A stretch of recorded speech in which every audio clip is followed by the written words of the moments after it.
got the format sheet. You got some good topics here. Oh, yeah. I gotta print it out for myself, too. I just got it on the screen. Yeah. Didn't print it out or anything. Well, if you didn't mention it, I probably would have forgotten about it. I'm glad I could help that.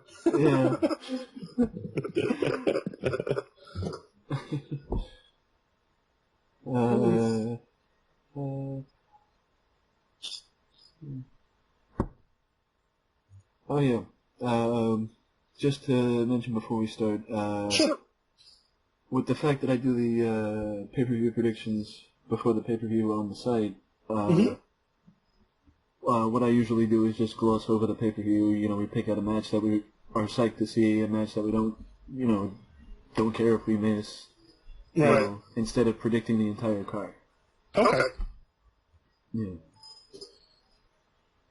All right.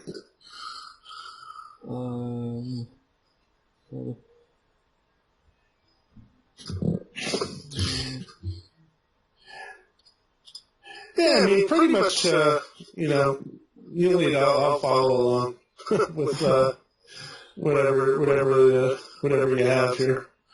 I do have, I don't know if you need it. There's the current lineup.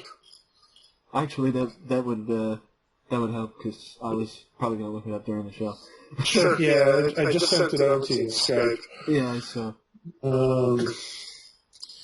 So that's as of today. I don't know if there's been any announcements since or anything like that, Not that I know of, no. And I haven't heard anything about a pre-show match. I know the pre-show is like 2 hours long, but yeah, that explains the early start. Yeah. Well, I mean, the pre-show's at 5, and then the show starts at 7. So I think the 4-hour pay-per-view is the new normal for the big shows. I don't know why. I don't even know. Well, we could discuss it on the show. Yeah. I'll be more than happy to talk about how exhausting it is. Oh, it's been a source of frustration for both me and Bill over the past few months. Yeah, I can imagine. I mean, it seems, what was it? It was especially noticeable with the Attitude of Aggression guys. What's his name? Dave and Gator. Yeah, they were venting about it too. Yeah, I had him on the show a few months ago.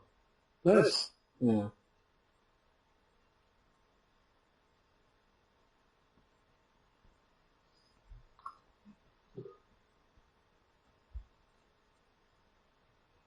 Let's see. So I guess the only other thing to say before we start is basically I'll intro the show and then, introduce you, and then we'll jump into Survivor Series. We're talking about Survivor Series. Sounds good. Alrighty, let's just hope that Skype runs clean, because I did an interview yesterday and it didn't run clean, so.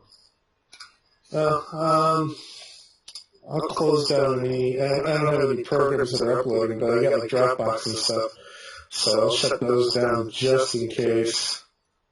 Well, I think it was because of my guest being on the road. I don't know if... Oh, it was like a cell phone? Yeah. Gotcha. I don't know if that was the cause of the concern. Yeah, possibly. Yeah. I mean, I've been pretty lucky with Skype lately. I haven't had too many issues, but... Yeah. I mean, it's telling when I actually do a better interview over the phone than I do on Skype. Yeah. It's a little easier to record with Skype, though. Yeah, that's true. When I first started doing like podcasts and stuff, we were going to do an interview with Chris Jericho. we didn't have any means of doing it through the computer, so we went to Radio Shack and we got like this phone tap to install in my phone. It was ridiculous. Old school. It worked, but it was terrible quality.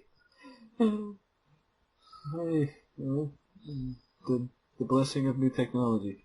Yeah, for sure. For sure. All right. So I'm ready when you are.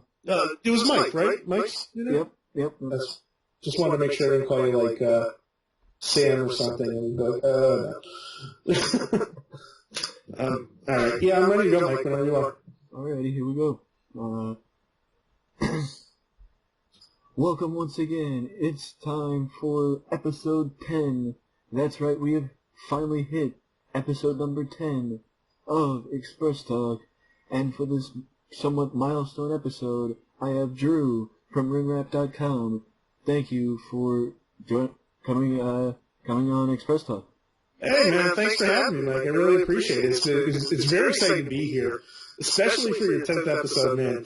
That's a big number. Now you're in the double digits. Now the pressure is on. Yeah. I'm sure you and Bill know a few things about milestone episodes.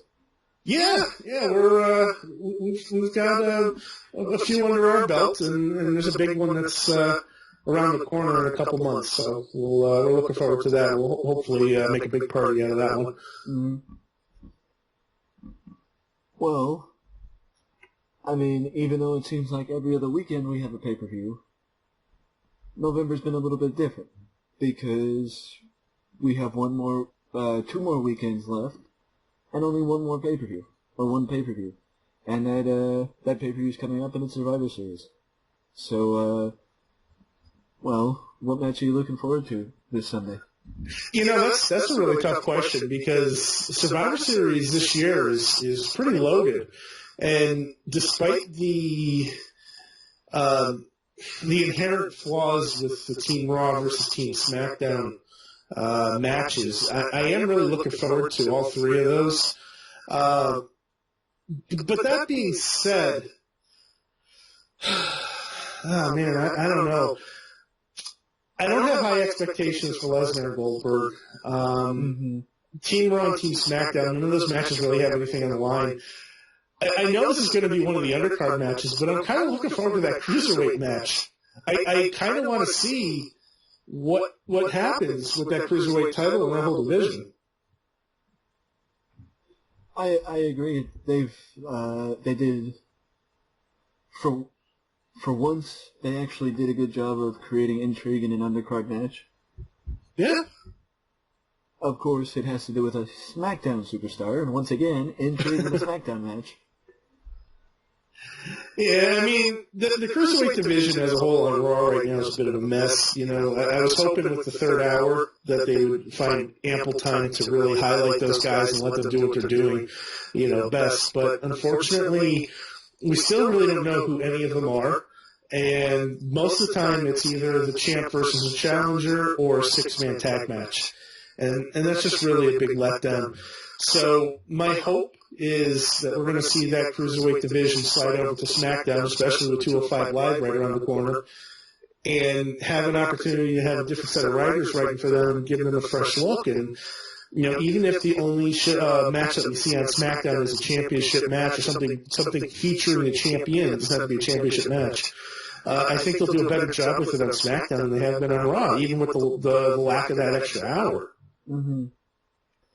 I agree, because it seems like the SmackDown writers know what they're doing from what we've seen from them since the brand split. For the most part. Yeah. Especially with the Intercontinental title. That's going to be another good match. Yeah. I'm looking forward to that. I'm sorry, go ahead. Oh, no, I was just going to say I agree. Yeah, I mean, I'm a big fan of The Miz.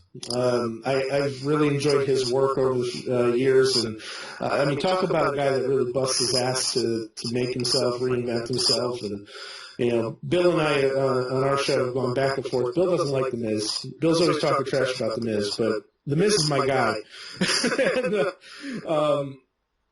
And, I really like what they're doing with him on SmackDown. I just wish it didn't come at the cost of Dolph Ziggler. It really seems like his title win a couple weeks ago was pointless. You know, he put his career on the line. He finally won the big match. He got the title, and then he couldn't hold it in the rematch, and it just makes him look like a chump. It's like everything that they went through for the past, 3 months with him, with that story where he couldn't win a solid match.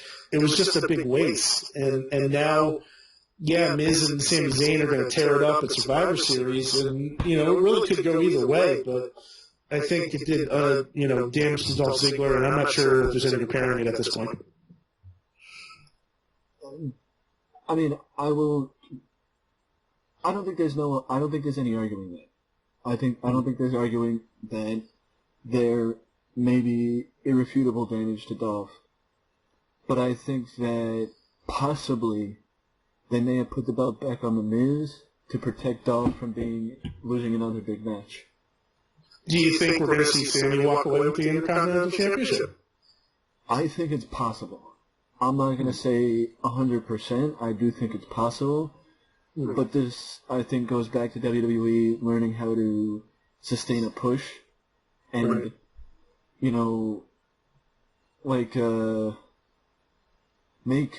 make people's position in a card secure instead of over-bloating the mid-card. Well, I mean, if the title does end up going over to Raw, you're going to have the U.S. title, you're going to have the Intercontinental title, and you're going to have the Universal title. And that's just for the men. That's not including your tag or your women's division. So that's 3 mid-card titles, or excuse me, three singles titles that they're going to have to work with now. And, traditionally, the U.S. title and the Intercontinental title have been seen as kind of equals for the most part. Mm-hmm. So now, by having that extra title in the mix on Raw, I don't know, I feel like that just puts them in a bad spot. Unless they have plans to do the same thing down the line where the U.S. title flips over to SmackDown. Well, to be fair, I think that, and I think somebody actually brought this up to me, that if Miz does drop the title to Sami, I think there's a possibility Miz gets traded to Raw for Sami. And Sami keeps the Intercontinental title on SmackDown. Yeah, I mean, I would be okay with that.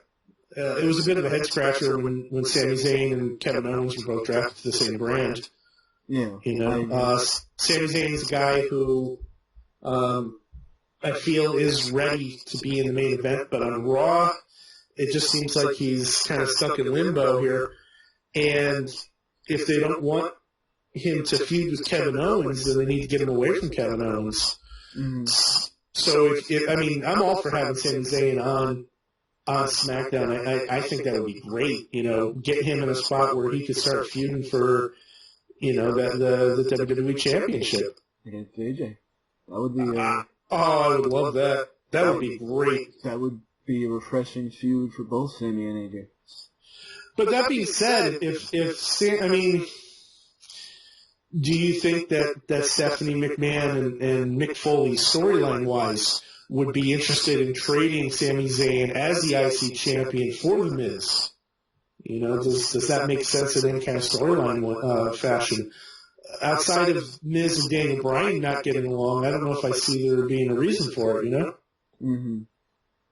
I mean, that's a good point. But I will say this, that once again, some of the undercard matches have garnered more intrigue than the uppercard matches. On Survivor Series? Yeah. That being the Intercontinental title and the Cruiserweight title. Right. Well, I mean, the Team Raw versus Team SmackDown dynamic has really been a bit of a head scratcher. You have wrestlers that have no reason to be working with each other on both brands. A perfect example are the Usos, who spent the past 2 months trying to break Chad Gable's leg on American Alpha. But now, because they're wearing blue T-shirts, they're suddenly friendly. There's a huge logic hole in that. And during this entire process of building these teams, the only star that has really kept their integrity has been Baron Corbin. because he walked away from it. He's like, I'm not here to do this. I'm all for myself. Now you got a guy like Braun Strowman who should be acting like that. He's wearing red. He's on Team Raw. What's his motivation? Like, why is he standing next to these guys? Why are Kevin Owens and Chris Jericho working with Seth Rollins? You know, there's nothing on the line that makes sense. And I mean, I'm excited to get the Survivor Series elimination matches back. You know, that's something that has been lacking the past few years with Survivor Series. But at what cost? Yeah. Well, back when bragging rights was a thing, it was like this, you know, with the, bragging rights. with the heel-face dynamic on both, on the brands, and, you know, like it is this year with Survivor Series. The difference with bragging rights, though, is you weren't locked into the gimmick match, so you could get away with doing singles matches. You could do face versus heel. True. But in the original brand split, it was brand Survivor Series elimination matches. Meaning SmackDown had a Survivor Series elimination match, and Raw had a Survivor Series elimination match. Right. Like the one year when Randy Orton was the sole survivor. Mm-hmm. That actually might have been a SmackDown versus Raw Survivor Series match. I'm not sure. I think it was Survivor Series 2005. Let's take a look. Let's see here. 2005. Oh yeah, you have the... That was Team Orton versus... Team SmackDown versus Team Raw, excuse me. Randy Orton was on that match for Team SmackDown. Yeah. It was Batista, Mysterio, JBL, Lashley, and Orton against Shawn Michaels, Kane, Big Show, Carlito, and Chris Masters. But again, you know, that was the only Survivor Series match on the card. And again, you have people that are feuding with each other on the same team. Exactly. That was, you know, I think that was one of the major issues of bragging rights, too. That they had the similar dynamic to this. But speaking of problems with dynamic and problems with people, which match are you not looking forward to this Sunday? I mean, the tag match I think is going to be the biggest mess out of them all, the Team Raw versus Team SmackDown tag match. I'll tell you right now, if you're sitting in the front row of Survivor Series, you picked the wrong show to sit in front row. You're going to be staring at a lot of rear ends the rest of that night. But other than that, I mean, I'm kind of on the fence with Lesnar and Goldberg. That match, I think, can either be really exciting or it could be a big flop. Yeah, I agree. I think I'm gonna go with the 10-man tag match though, or however many people are in that. What will be a clusterfuck? Yeah. Because, you know, I mean, how many is too many? Yeah, I mean, there's 20 people in that match. And if you factor in, like, Xavier Woods, now you got 21.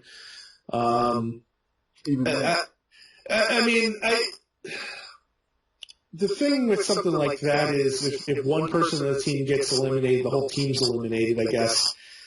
And I mean, that's really the only way to do it, but I don't know. There's going to be so much going on so quickly that people are just going to be concerned about getting their spots in. It's going to be over, I think, way too quick. Yeah, exactly. In that case, I'd rather see a battle royal. You know, shades of WrestleMania 14. Right. Right, I can see that. So, I mean, if they want to work it like a regular tag match, then that's fine. You know, I could see American Alpha tagging in and out and doing some tandem moves and, you know, New Day doing the same thing. But I could definitely see, you know, tandem offense, but it's just the idea of it's a 10-on-10 tag team match. Yeah. How many is 2 men? Right. You know? And they were so preoccupied with whether they could that they never stopped to think if they should. I think I messed that quote up, but the sentiment is there. Exactly. You know? It's like, what the hell are you thinking? Well, what do you think about the women's match?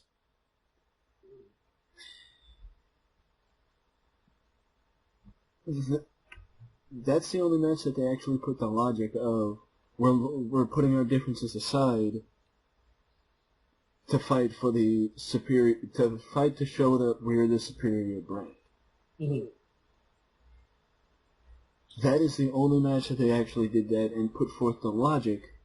And I'll tell you who put forth the logic. It was actually both people from Team Raw and Team SmackDown, because Sasha did it on Raw, basically insinuating that they're putting aside their differences for the good of the brand. And Carmella, I don't remember if she either did it on Talking Smack or in a tweet where she basically echoed the same thing, that we're putting our differences aside, me and Nikki are putting our differences aside, and I'm fighting to prove that SmackDown is the superior brand. Well, Carmella kind of did that during SmackDown itself, because Team Raw came out and started attacking Nikki Bella in the middle of her match against Carmella, and instead of jumping in and starting to attack Carmella, or Bella rather, Carmella started attacking Team SmackDown, which, again, goes completely against her character. But, I mean, it was certainly, you know, it was doing the brand's, you know, it was taking care of the brand, I suppose you could say. Well, I mean, all I'm saying is it just feels like logic is only present in the women's feud. Right. Every other one, it totally went out the window. Yeah. Because yes, why is Roman Reigns and why are, you know, Seth Rollins and so on and so forth? But that's when they should have said, okay, you know, you want to give them all promo time? They're all going to have promo time on Raw to begin with, so give them promo time to build up the logic of why they're teaming together. Right. You know, and I will say this. Braun has looked great over the last couple weeks. Like, yeah. You know? Yeah. I mean, I just hated the fact that they put him in a freaking Battle Royal and had him win the Battle Royal. Why can't you just give him a spot? Right. You know, okay, you want to give a lot of people TV time? Oh, wow, you got a 3-hour episode of Raw. You're going to give this person a jobber match. You're going to give that person a jobber match. Huh. You see it, you know? Yeah. Well, I mean, the formatting of Raw, in my opinion, is just a disaster. You know, it really feels like they're more interested in being a variety show more than anything. And I think fundamentally that's what they need to address first, and then the booking of their talent will kind of fall into place after that. Yeah. You know, because unless the show has a clear-cut direction, none of these guys are going to have a clear-cut direction. You know, you can write a storyline for Braun Strowman, but if you expect him to do a silly, goofy scarf segment with Chris Jericho, well, that's going to kind of undermine some of what you've already established with him. And I enjoyed the segment he did with Jericho. I mean, it was entertaining, but why was he in that? Yeah, I mean, possibly just to show that he has some ability to talk. But there's ways of having him do that without sacrificing his character. I mean, true. And, you know, as far as his former brethren, it's quite obvious that Luke Harper was a much better talker and is a much better talker than his other 3 cohorts from the Wyatt family. Right. But also, you know, you want to talk about cohorts of the Wyatt family. I mean, it might just be that I don't really watch SmackDown, but has Eric Rowan really been doing anything? I believe Eric Rowan's out on injury. Again, wow. Yeah, if I'm not mistaken, he's out at the moment. Well, that's possibly why Randy joined me. Randy needed something different, and I mean, I don't know what's going on with Randy Orton. That feud is frustrating me so much. They went to doing magic tricks to try to progress that feud, and that style is just not for me. Well, I think that maybe the best way to look at it could be that they're not ready. This is the best way that they can limit Randy and try and protect him from getting injured again. Possibly. Because he was out, almost over a year before? He was out a year. But, I mean, he hasn't done anything different. I mean, his in-ring style has been about the same. I don't think it's about injury. I think it's just the story that they're looking to tell. Honestly. And I mean, I personally thought that they were going to start grooming Randy Orton for a feud against AJ Styles, but AJ being a heel and Randy Orton now being a heel, that's going to be kind of tough to pull off.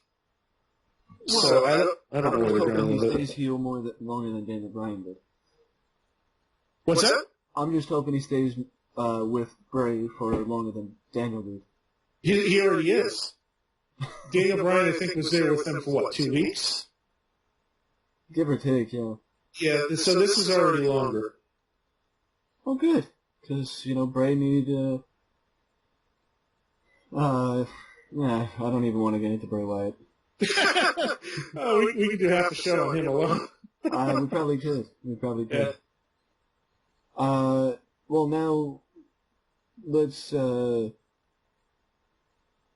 back, move forward, rather, and talk about something you spoke about earlier, and that's the cruiserweights, because I don't know if you know, but Tony Nese was offered a full-time contract with WWE over the weekend, and this also goes along with Tozawa finishing his dates with Dragon Gate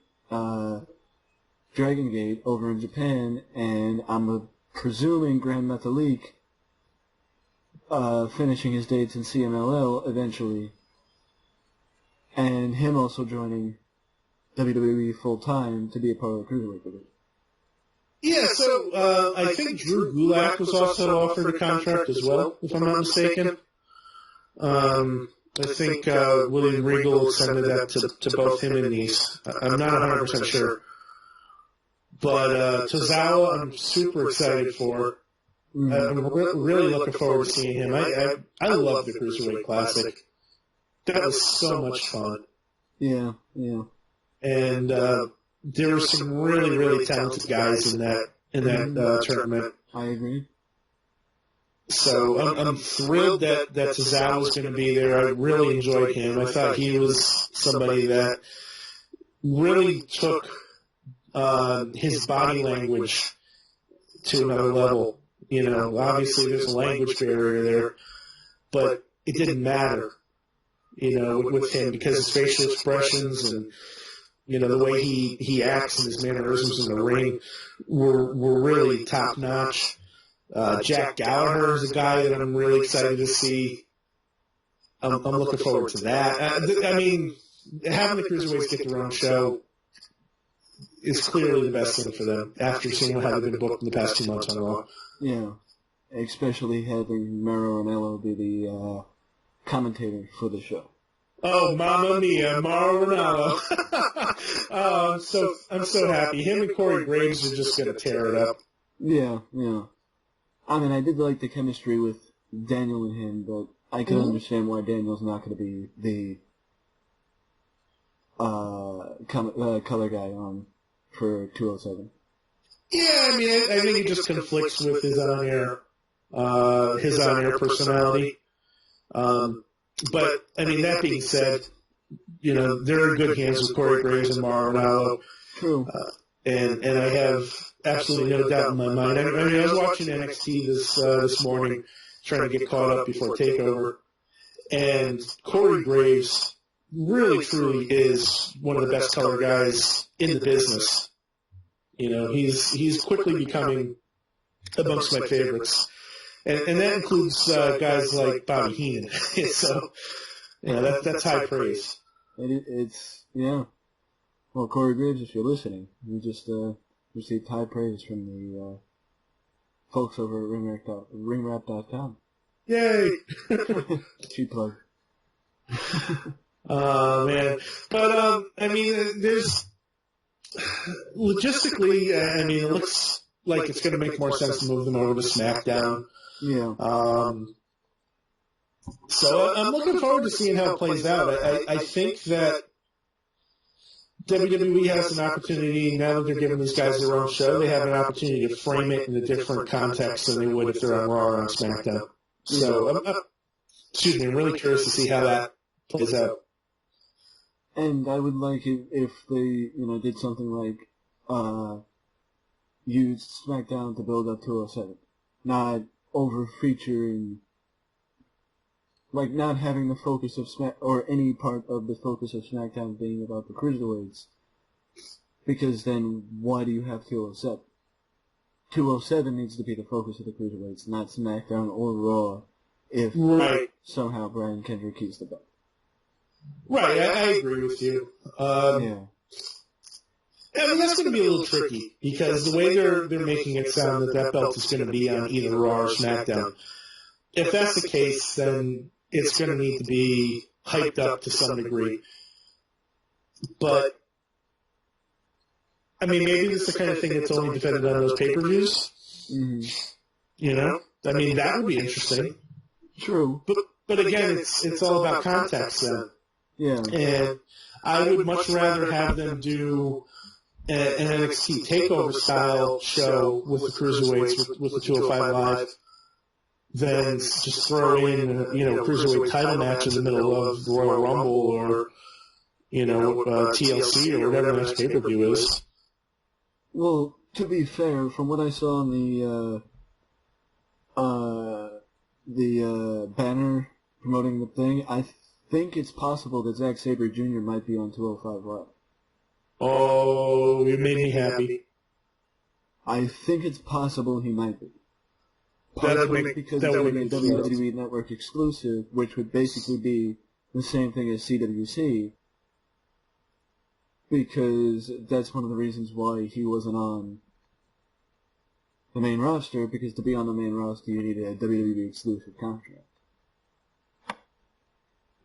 To be featured on the network, you don't need an exclusive contract. I mean, this is still something where they're going to be traveling, though, on the road with those guys. And I mean, it really hasn't been an issue with guys like Tony Nese and Drew Gulak up to this point. They haven't had contracts exclusively. They were just kind of date by date. Yeah, like local talent. But they were on the road with them, though. Yeah. So I don't think that has anything to do with it. I think the reason that Sabre Jr. hasn't signed yet is he had other commitments that he couldn't do it yet. I could be wrong. Yeah. I could be wrong. I mean, to be fair, the same question could be said about Kota Ibushi, but I think Kota is more likely to sign than Zack Sabre. Well, Kota's actually gone on record and said that he didn't want to sign. He's been pretty public with his tweets, and basically said that he's still got stuff that he wants to finish in Japan first. So, I mean, to be fair, I don't know that he would actually ever be IWGP Heavyweight Champion, but I don't know if that's exactly what he is looking to finish in New Japan. Yeah, I don't know what the case is there. Yeah. So. Well, speaking of NXT, I have actually heard a rumor that after Survivor Series, some talent may be called up, including some women, to help fill out the division a little bit more One of them being I forget her name, but she reminds me of Carmella. Liv Morgan? Yeah. Okay. She's one of them that is rumored to be coming up. I don't know if she's ready. Well, do you think that it's too soon to call more people up from NXT after the amount that got called up after the draft? Well, I think it's too soon to call up any of the women. There's really the NXT women's division right now is in a rebuilding phase. Mm-hmm. And you have some really talented ladies down there, but the pool is very shallow.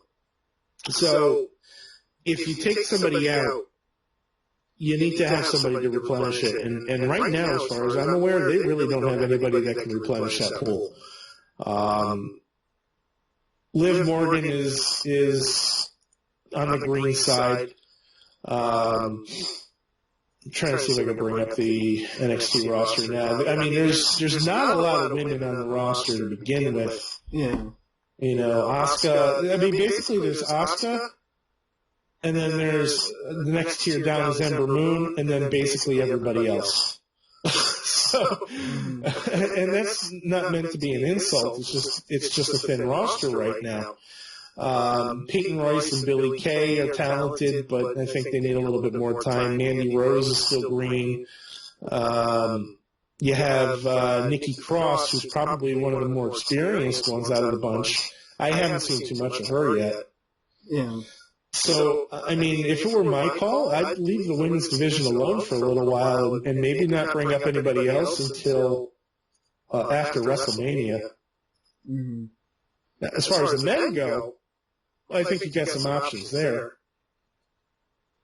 You know? I could agree with that, and I think that it's possible that considering her return would be at an NXT show, that in a way Mickie James could be classified as a NXT woman.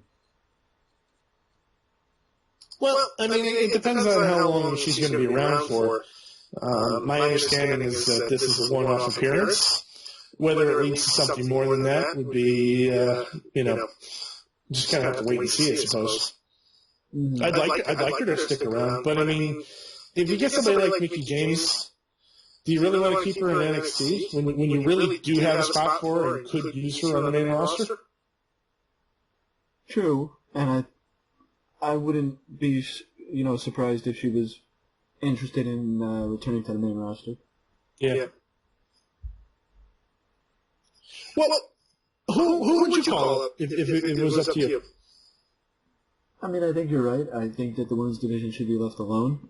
But, in general, I think that maybe one of the veterans from the male side could come up. Like maybe, if Austin Aries wasn't injured, I'd probably say him. Mm. Possibly Joe. Yeah, I was thinking that too. If Joe doesn't win, I could see him showing up as early as Survivor Series.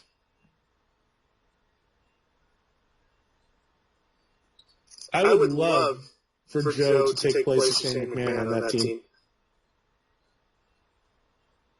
And then maybe have a match with Braun at Royal Rumble. With Braun Strowman? Yeah.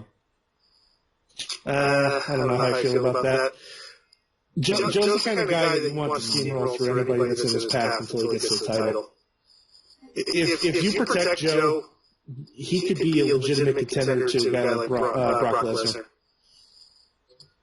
You put him up against Braun Strowman, either Braun Strowman's going to lose or Joe's going to lose. And that's going to expose one of them, if not both of them. Well, from what I've heard, that's actually why they were giving Braun the undefeated streak, because they were building him up for Joe. Mm-hmm.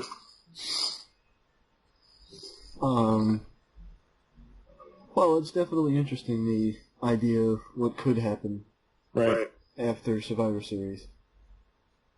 But now, to move off of WWE for a bit,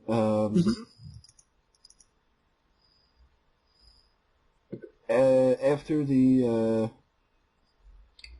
well, I don't know if you've been following it, but after the judgment that came out recently, it's now official that Anthem Sports and Entertainment is the majority owner of TNA Wrestling, and Dixie Carter is now the minority owner of TNA Wrestling, meaning that he has the least percentage ownership stake in the company.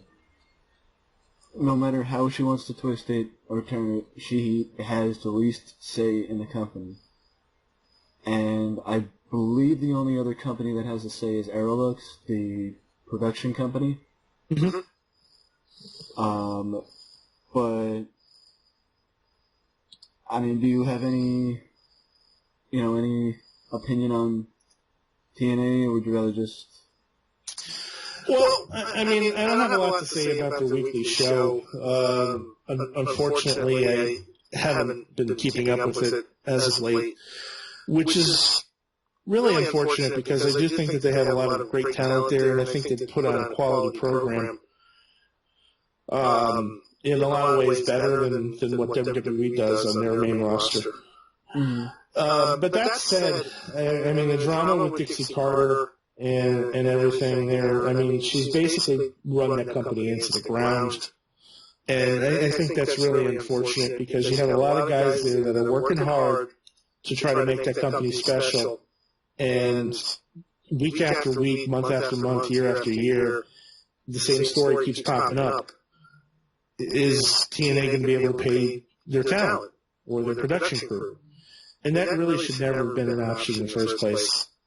Like, that company, at the very least, should have been breaking even. Maybe they're not turning a profit, but they should be able to at least be self-sufficient. Yeah, that's true. I agree. So, I don't know what kind of power she has left. She may have minority, but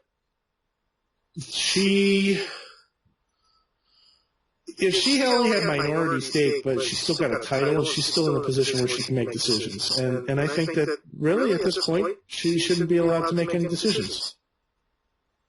I agree with that.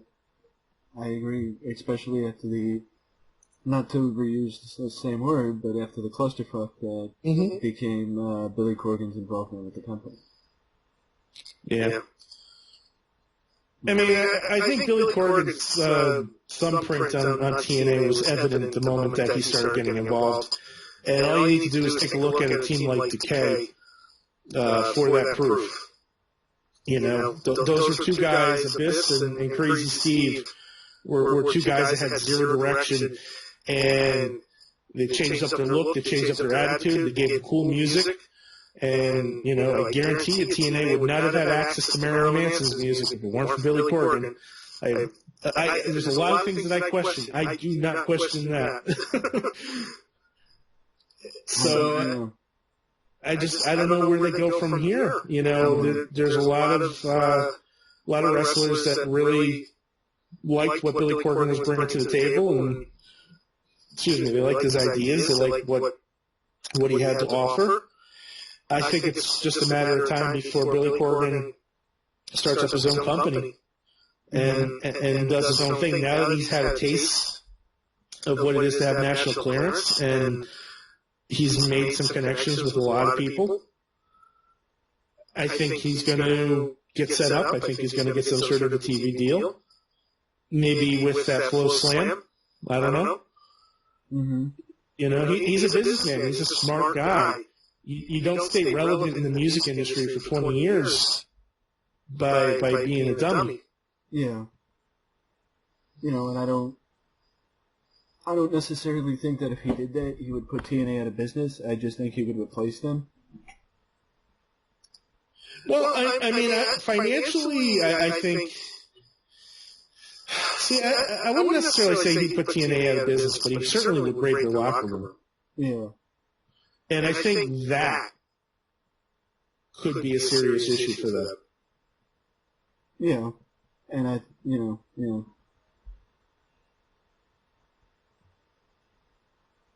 well, we might not know where TNA goes from here, but I know where we're going from here.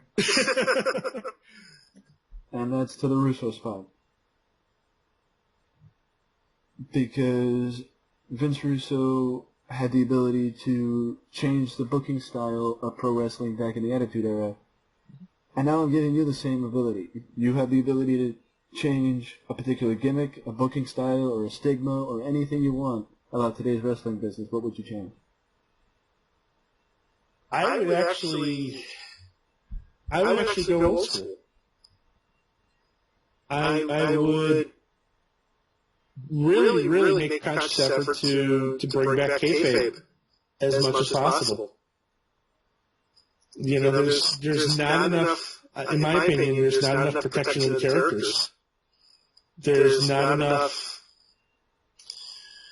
When you have Charlotte and Sasha Banks in this blood-curdling feud, and then at the end of the match they hug each other, it doesn't really fit with the story that they're telling. It's like they're having like this feud because they hate each other so much, and then now they respect each other, and it's like this constant conflict with the characters and the people that are playing the characters.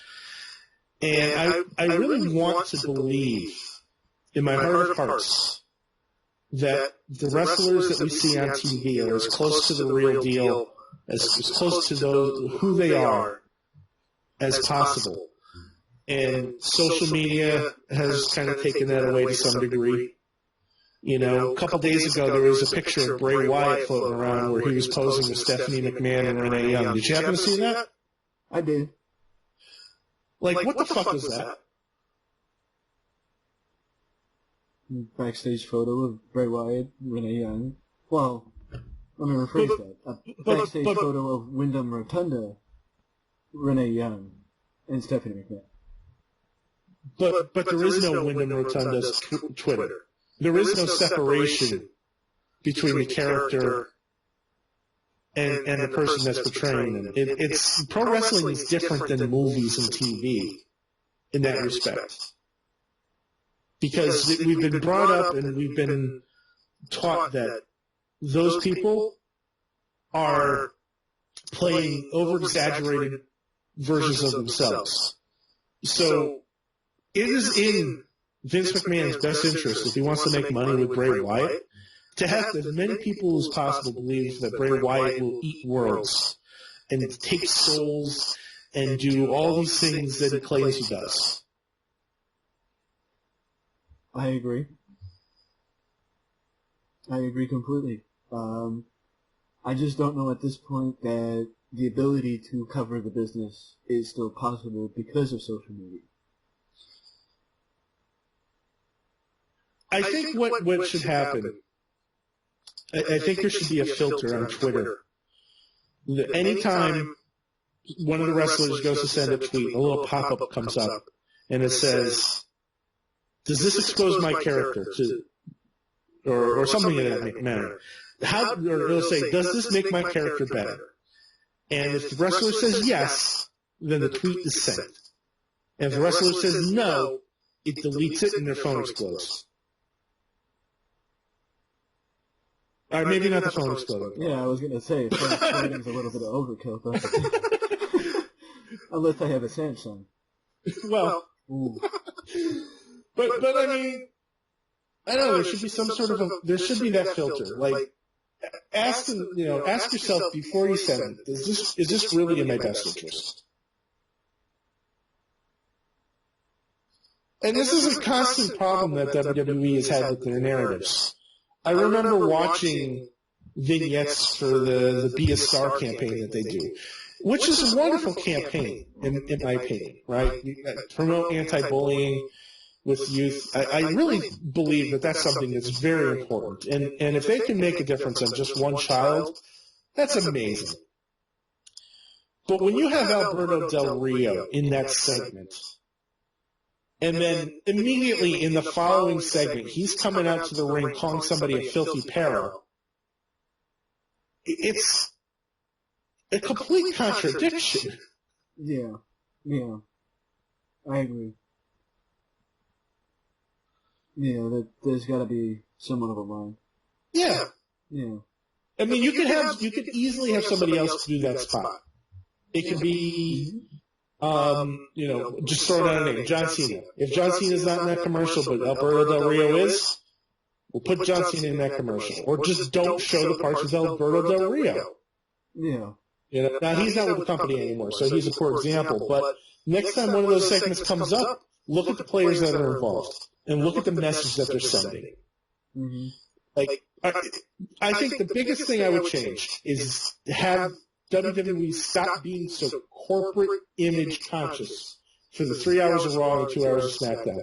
You want to promote this shit on your website, go ahead. Promote it all day. But when I turn on Raw, like when you go to the movies, do you want to constantly be reminded that you're watching a movie, or you just want to shut up and watch the movie and enjoy it? Shut up and watch the movie and enjoy it. Right. You don't want to go watch Star Wars and have James Earl Jones say, well, when I was portraying Darth Vader, in the middle of the thing, you just want to watch Darth Vader. Yeah, I agree. I can understand that. So, yeah. That's my rant. Oh, what a good rant. But now as we move forward to something a little bit more pleasant, I'm going to switch things up and give you the ability to give some praise to your independent company of the week and your obscure wrestler of the week. You could do one or you could do both. It's up to you. I'm really excited about Will Ospreay being in Ring of Honor. I think that's going to be a big deal. I don't know how obscure he is. I think that name has kind of gotten a little bit more mainstream. But yeah, I agree, and I think association with Ring of Honor will help his USA stock. Yeah, and I think it'll help Ring of Honor too. Ring of Honor has some gaps in the roster, and they're bringing him and Marty Scurll in as well too. And admittedly, I'm not as familiar with Scurll as I am with Ospreay. Yeah, but I think that both those guys are going to really help flesh out the Ring of Honor roster in a good way. And I think that's when you're getting talent like that in your company, I think that's kind of a return to form for Ring of Honor. Like, that's the style of wrestling that they became famous for. Mm-hmm. And they've gotten away from that lately. Yeah. Well, I mean, I'm okay with the flippy-floppy stuff that Will Ospreay's known for, as long as it's not overkill. Right. Because there's a time and a place for it. And there's a time and a place to be realistic. Mm-hmm. And yes, to be fair, some of the stuff that a certain independent wrestling tag team does, one of the tag teams actually on the Ring of Honor roster. Would their name happen to rhyme with Sun Jucks? I don't know. That was a bad joke. Maybe. Young Bucks? I don't have a problem with the Meltzer driver as long as the Meltzer driver is used to end the match. Yeah. Anything else, it should not be a false finish. Mm-hmm. You could say, oh, we're the ones, blah, blah, blah. No, it shouldn't be a false finish, because how are you going to use a springboard pile driver as a false finish? And that's an argument that we can talk about when it comes to pro wrestling in general right now, using finishers for false finishes. I mean, the same could be said for WWE. I don't have a problem with it as long as it's not overkill. No, I think it has been overkill lately. Well, no, I mean, in the match, as long as it's not overkill. Okay.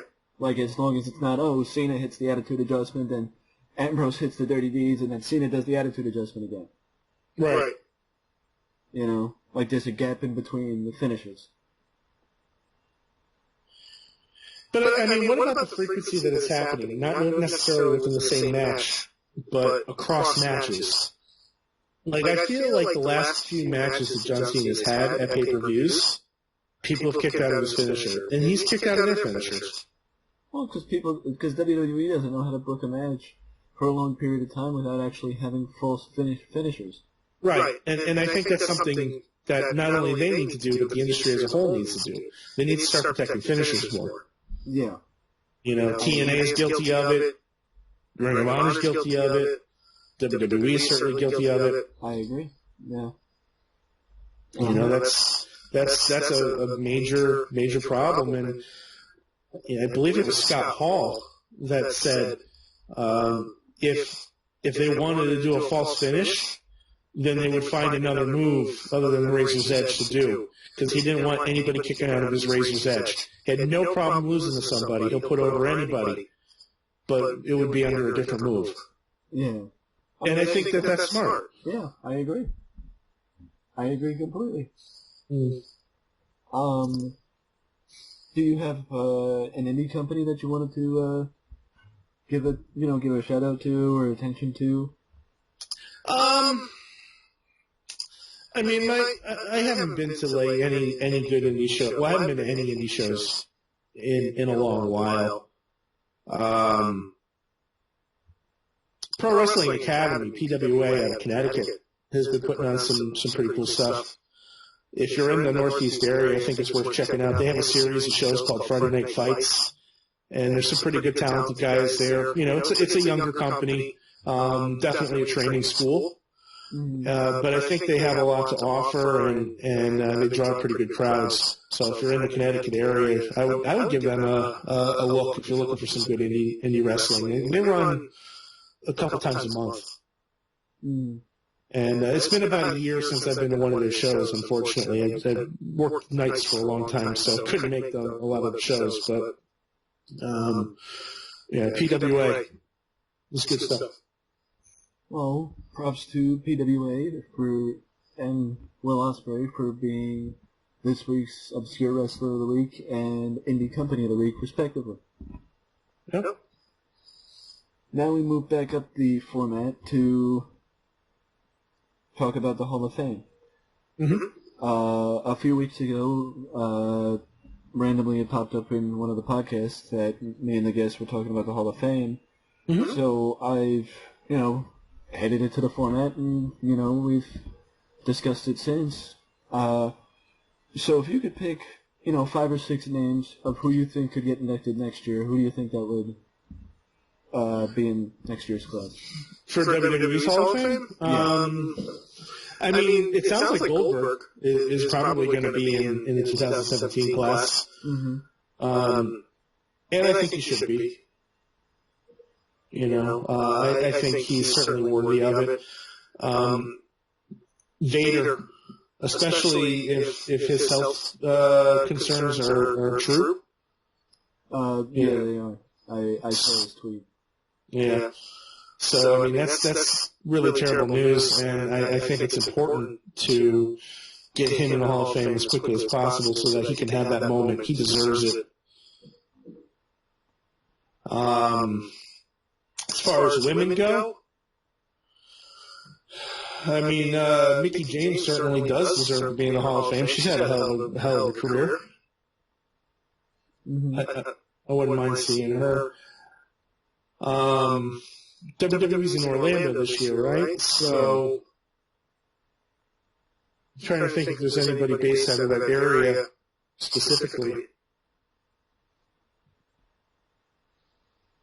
Yeah, there's nothing really coming to mind right now. How about you? Who would you pick?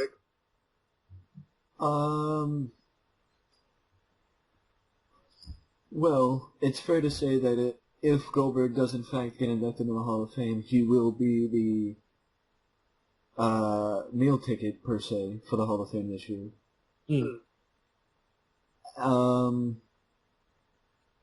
And even though I could agree with you that Mickie James does deserve the Hall of Fame, I think somebody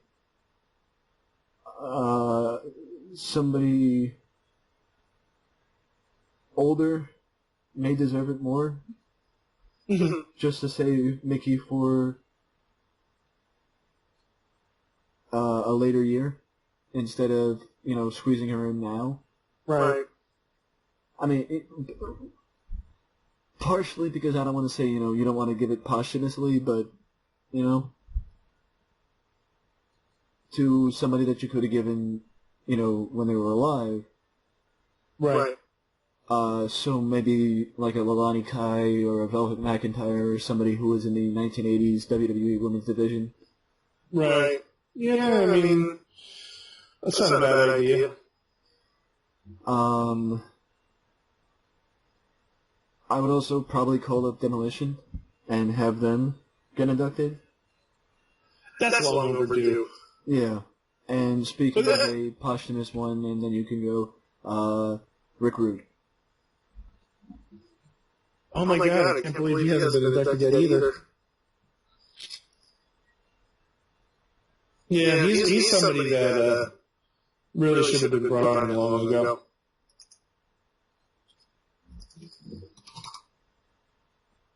Well, I think Kevin Nash said it best that until people like Rick Rude get inducted into the Hall of Fame has no credibility.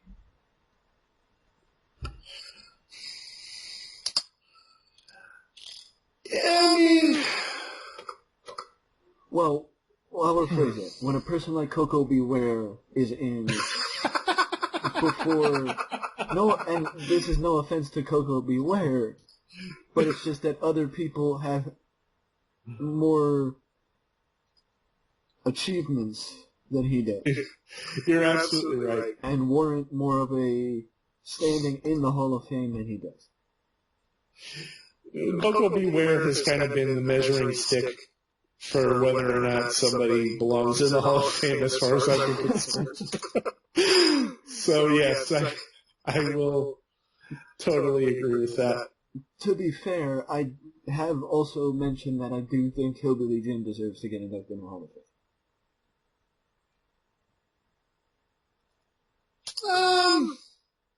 I don't really have an argument for or against that. I mean, comparing him to Coco Beware, I think Hillbilly may be more deserving because of his longevity with the company. I mean, you know, you want to talk about characters, I definitely think the Brooklyn Brawlers should eventually go in. You know, Steve Lombardi. Yeah, he should have been brought in a long time ago. Yeah. But, yeah, I'm going with Rick Rude, Demolition, Leilani Kai, and Goldberg, and, you know, whoever else. Mm-hmm. You know, WWE, you know, they always find a hometown person or something of that nature. Yes, a hometown person would be The Rock, but I think they're going to save The Rock for when he could be the meal ticket for the Hall of Fame. Right. But speaking of the Hall of Fame, there were, you know, rumors at the beginning of the year, and I don't know if there will be rumors again next year, but there's been talk of WWE possibly inducting matches into the Hall of Fame. I don't know how I feel about that. Like, it would be, you know, legendary, iconic matches, of course. But, I mean, I think the only way they would actually do it, or it actually makes sense to do it, is if they had a physical building for the Hall of Fame. They've been talking about doing that for a while, and I mean, it seems like if they're going to do that, it's going to be in the Orlando area. You know, especially considering they have a performance center down there. You know, WWE has essentially created a second home for themselves. Yeah. I really would be surprised to see any kind of a physical Hall of Fame in Connecticut. There's just nothing touristy enough about it. But Orlando, I mean, put that in with, you know, Universal Studios. Why not? You know? Yeah, I agree. Well, but do you think that it would be more likely to happen when Vince is out of power? Because it seems like Vince is resistant to it more than Hunter is. Or when Vince, not necessarily when Vince is out of power, just when the next generation has taken over the company. Yeah, I mean, Vince McMahon's not going to be out of power until he's dead. I really truly believe that. He's going to be in control of WWE until he's no longer alive. I don't mean to sound morbid when I say that. It's just, I think that's just a fact. I will agree, but I don't know if he will be, you know, where he's at every show and sitting in Gorilla and all that stuff. Right. That may not be. Yeah. I definitely think he'll have a say in the on-air product until he passes away. Oh, absolutely. Absolutely. There's no way he's going to give that up. Yeah. I think the thing with opening up something like that, you got to keep in mind that WWE has had a number of business ventures over the years that haven't always done so well. They had a restaurant in Times Square, and it was a huge flop. And if you're going to do a physical location like this, you need to make sure that there's enough there that draws people back for, time and time again. Because pro wrestling is such a niche product, you're not going to necessarily get just people wandering in. Like, that's going to be a destination. So you want it to be in the right place at the right time with the right amount of content. And, the location, I think, is going to be critical. I think if they could find a combination of all that, I think Vince McMahon will definitely build it. Yeah, and, the Pro Wrestling Hall of Fame and Cauliflower, the CAC, the Cauliflower Alley Club, have done, very well for themselves over the years. Sure. With, consistent traction for the events and with the fact that the Pro Wrestling Hall of Fame does actually have a building, which I think is located in Texas now. Well, there's one in Waterloo, Iowa, that is, I think it's a Dan Gable Pro Wrestling Hall of Fame. And I know that every year they do a pretty big event. Let's see here, Pro Wrestling Hall of Fame, Iowa. Yeah, the National Wrestling Hall of Fame. And they also do amateur wrestling as well as professional wrestling. So it's more than just pro wrestling, but they do, all across the sport. And every year when they do their inductions, they make a weekend out of it. So it's kind of like a festival or a big convention, I guess you could say. There's an indie show that happens. There's signings. There's meet and greets. There's a dinner. It's a thing, It's a big thing, and they've been doing it for 40 years.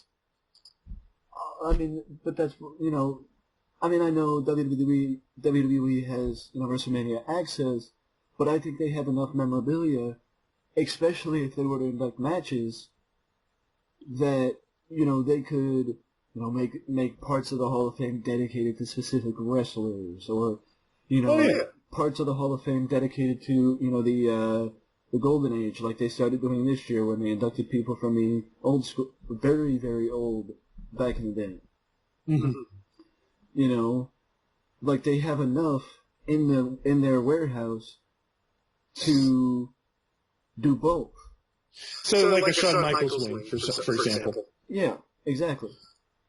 But on the flip side, why would you necessarily need to induct matches to do that? I mean, if his career is Hall of Fame worthy, you could do an entire wing devoted to him. But I'm not disagreeing with the idea of inducting matches, but I think there has to be a qualification for it. Like if the argument that they make is if they open a Hall of Fame, they have to end access, maybe for a year that they might have to end access. But then have that be the year you do it in Florida again.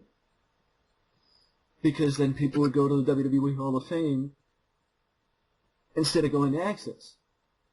Because they'll see the same stuff at access that they would see at the Hall of Fame.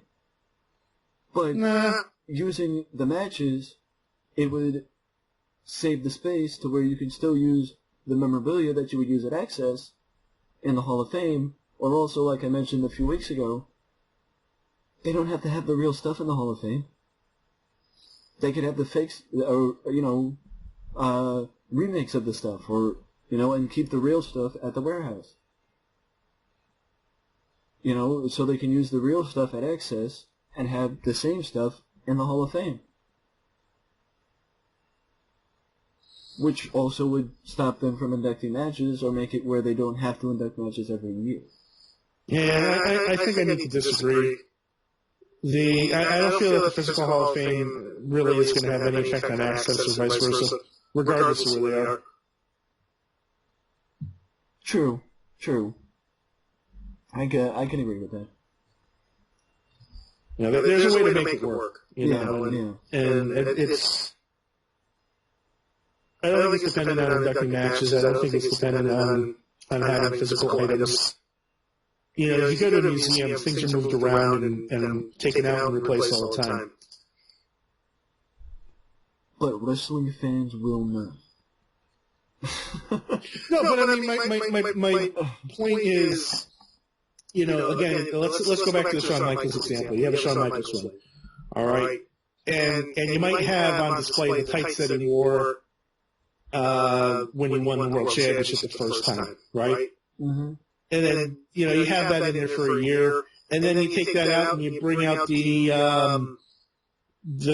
jacket that he wore on his way to the ring on the last time that he fought The Undertaker, you know, or in his retirement match, rather. You can replace it. It doesn't have to be an illegitimate copy. There's enough of that stuff out there for enough of these superstars where you can get away with that. And even if you don't have the original, you could say, this is a duplication, this is a copy. It doesn't have to be the original item. Mm-hmm. It adds prestige if it is, but not every item you're going to run into is going to be the original. In some cases, it's just not possible. The original doesn't exist. Yeah, that's true. And, you know, that would also open it up to where they can do something. I don't know if you've been up to the Baseball Hall of Fame, or I don't know if they do it in the other Hall of Fames, but, you know, you could run, you know, like documentaries or some sort of, you could have like a theater in the Hall of Fame showing, you know, like documentaries or something like that as a way to make money. I mean, they have all the documentaries already for the network, so you can just put them on and loop them. Exactly. You know? I mean, that would be perfect. The content is there. I mean, they certainly have enough there to build a physical presence at this point. Hell, you know? part of it could actually be about the territories. Exactly. You know? Exactly. I mean, they're inducting people from the territories. I mean, I love that because a lot of the people from the territories don't get recognition. Right. You know, but once again, like we mentioned earlier about Bray Wyatt, we can do a whole show about the territory system. Yeah, absolutely. Absolutely. But now we move into the last part of the show. Something I normally call Question of the Week, but because of last weekend with Tony Nese and possibly Drew Gulak, it was entitled Everything Evolves. You know, and with the advent of the Cruiserweight division and the talent raid earlier in the year of New Japan from WWE, where they got Shinsuke and the Bullet Club, well, I'll take the last sentence. As 2017 approaches, who would you like to see be the next name to make their way to the WWE?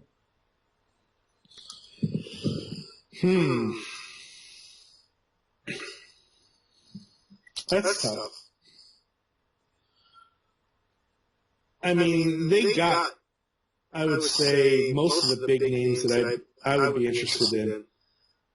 Okada comes to mind from New Japan. Mm-hmm. I think he would be a good fit. I would love to see Kota Ibushi in there full time. But I don't know if he really qualifies for this question since he was, you know, in the Cruiserweight Classic and had some exposure on NXT. If things go south with TNA, I would really like to see EC3 come back to WWE. Yeah, I agree. You know, I mean, he is so talented. And they dropped the ball with him so bad. and I mean, you know, maybe him, you know, being released from WWE was a blessing. Yeah. But I would like to see him go back and do what he does on that stage because he's really good at it.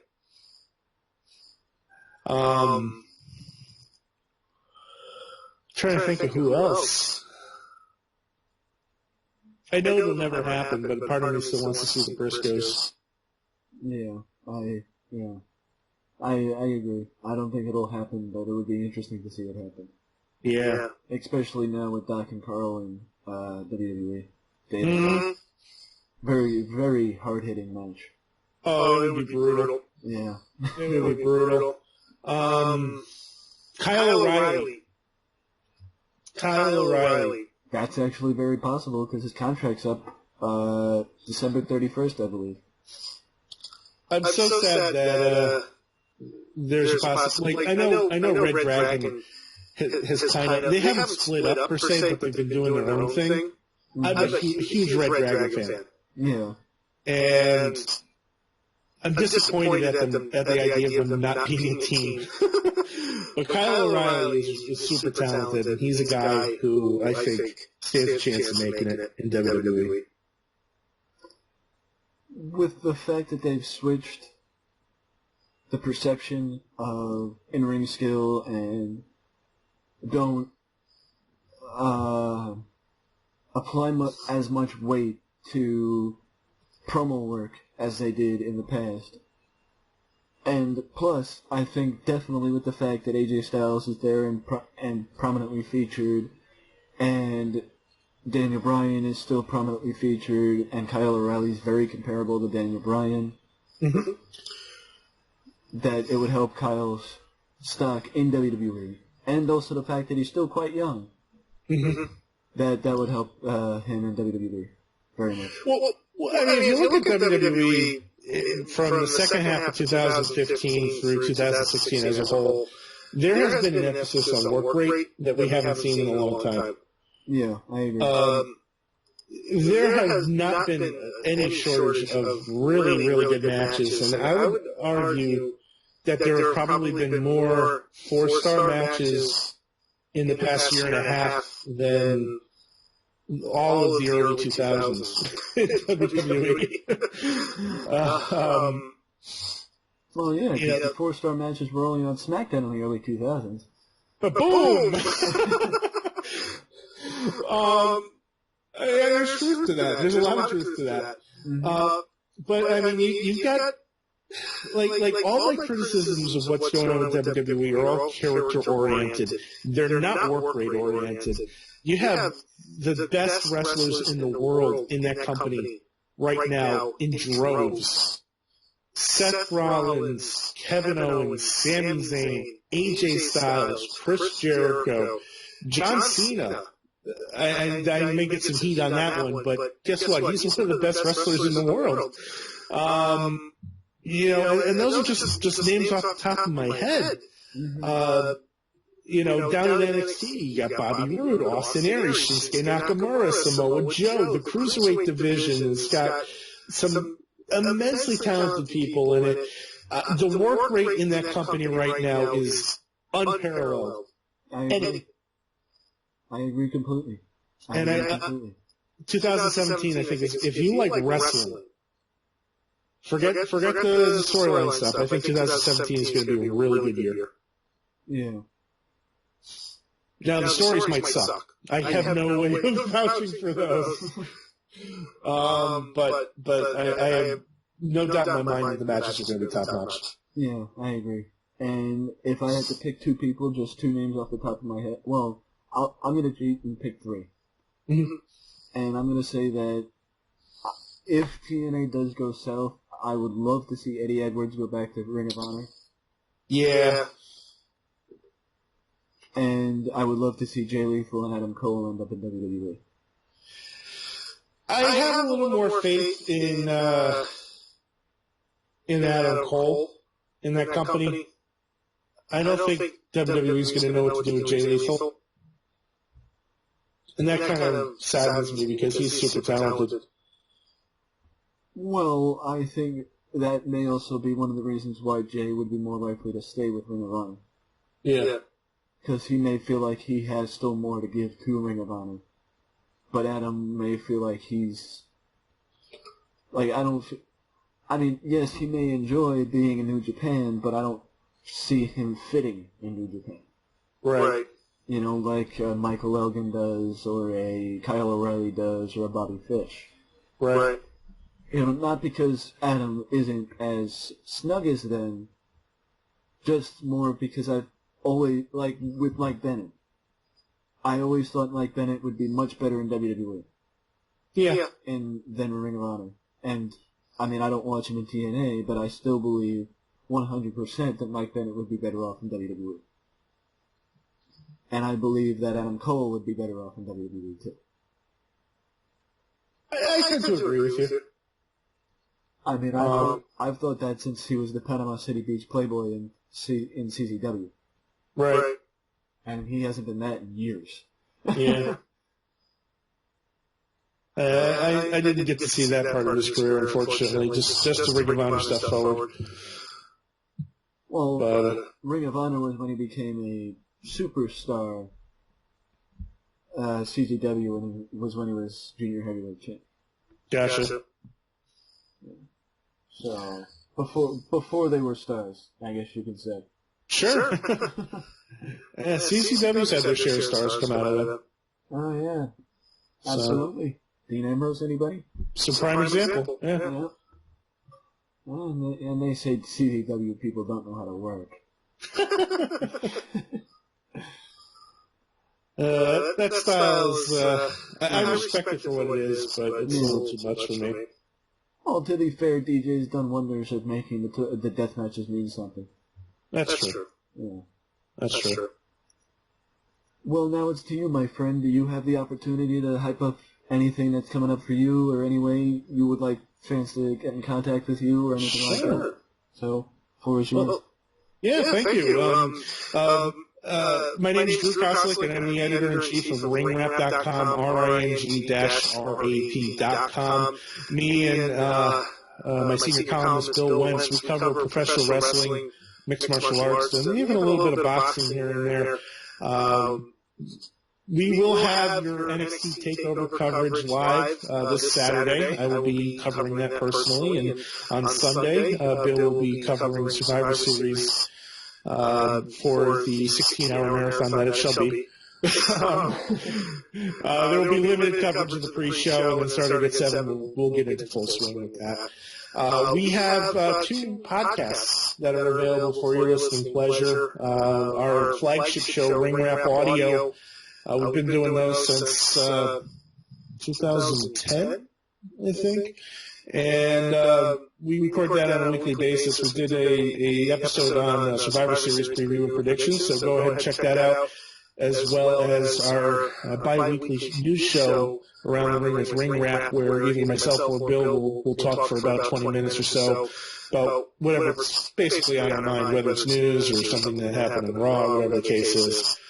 We're on Twitter at Ring Rap and at Ring Rap Audio. We're on Facebook at facebook.com/Ring Rap. We have a Google Plus and Instagram page as well, too. And all those links are available on www.ring-rap.com. That sounds good.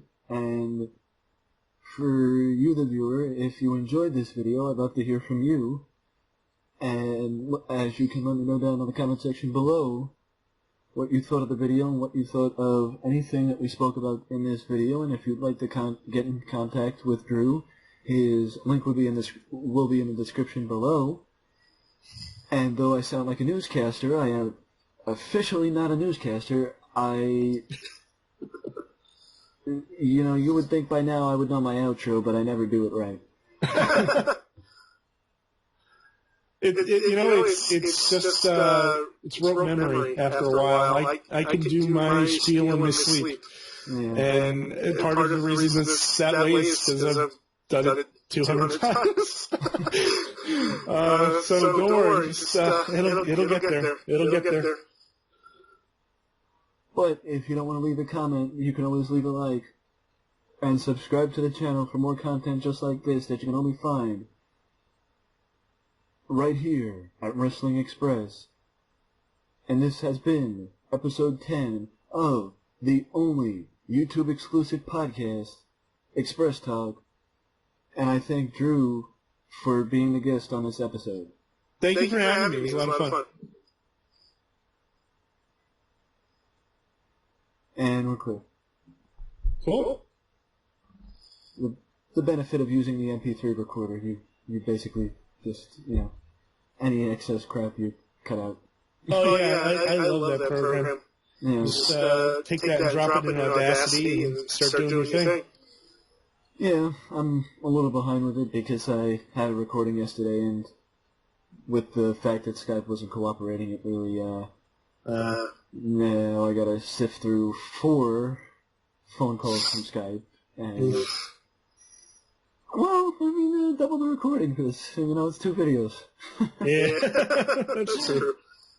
Well, if something happens, I have my copy of the Skype recorder going too, so if you need a backup for any reason, just hit me up, we can send it over.